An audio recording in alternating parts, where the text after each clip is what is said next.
大家好，欢迎来到河水洋洋实验室。今天我们一起来做烤薯角。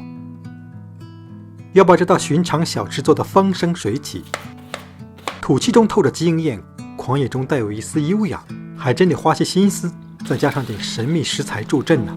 咱们一起开始吧。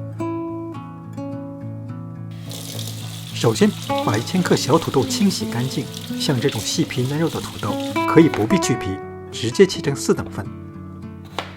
把切好的土豆放进锅里，加入1500克水，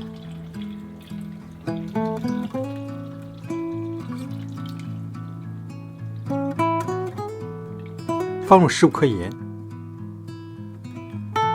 大火煮沸后转为小火，敞着锅盖煮7分钟，以叉子能够顺利插进去为准。把煮好的土豆倒进滤篮里，静置半个小时，让土豆冷却，同时把表面的水分蒸发掉。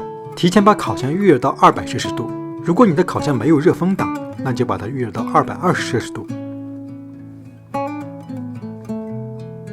现在有请我们的神秘食材鸭油，它跟土豆可是一对绝配。Jamie Oliver 说，如果你没有吃过鸭油烤土豆，就不算见识过真正好吃的土豆。准备一只比较深的大烤盘，放入80克鸭油，把烤盘放进烤箱烤3分钟，让鸭油融化。把煮好的土豆放进烤盘里，再加上3只迷迭香，切半大蒜，不必去皮，不必压碎，撒上4克盐和1/2茶匙黑胡椒。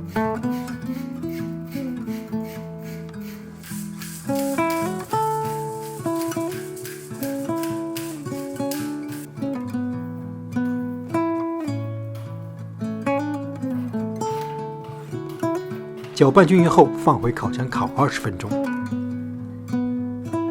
时间一到，取出来给土豆翻个面。